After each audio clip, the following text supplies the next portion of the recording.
বলেন বান্দা তোমরা ভালো করিয়া শুনিয়া নাও, যেই বান্দা আল্লাহর প্রতি পরিপূর্ণ ঈমান আনবে, সেই বান্দাগুলো আল্লাহ আনুগত্য করবে।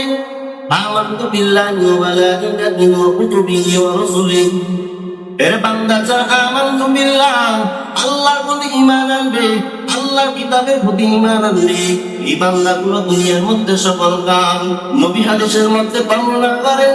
আবু হুরায়রা রাদিয়াল্লাহু তাআলা আনহু বর্ণনা করেন, মদিনাওয়ালা নবী একদিন একটা নহরের কিনারায় বসেছিলেন। নদীর কিনারায়, কিসের পাশে? নদীর পাশে। নবী আমার মদিনাওয়ালা নবী একটা নদীর পাশে বসে আছে, একটা নগরের কিনারায়। এক সাহাবী মদিনাওয়ালা নবীর কাছে গিয়ে জিজ্ঞাসা করেন, হে পয়গম্বর, দুনিয়ার মধ্যে এমন একটা আমল করিয়া দিই যে আমলের কারণে আমরা পরকালে জান্নাত যাইতে পারবো।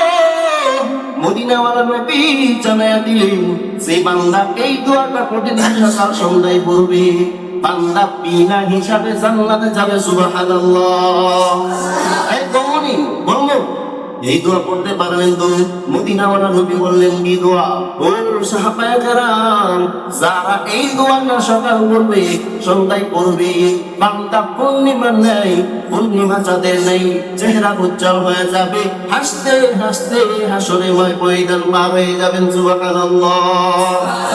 এরা সাহাবীর নবী বলে, এরা সাহাবীরা তোমরা শুনিয়া রাখো একটা শব্দ, যে শব্দটা বলতে জবানের মধ্যে হালকা, কিন্তু মিজানের পাল্লাই এই শব্দটা হাজার হাজার গুণ বেশি ভারী। সুবহানাল্লাহ।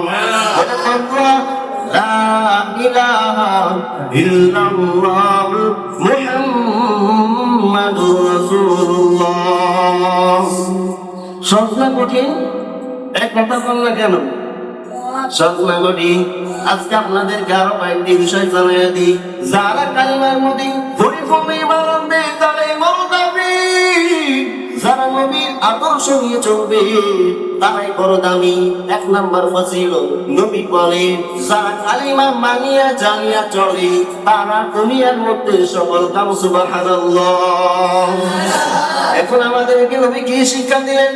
এ সাহাবায়ে কেরাম শোনো, দুনিয়ার মধ্যে তোমার অনেক টাকা পয়সা রয়েছে, অনেক ক্ষমতা পাওয়া রয়েছে, কিন্তু না না না, দুনিয়ার মধ্যে যারা কালিমা নাই, দুনিয়ার মধ্যে আর কিছু নাই। কথা বলে ঠিক কিনা?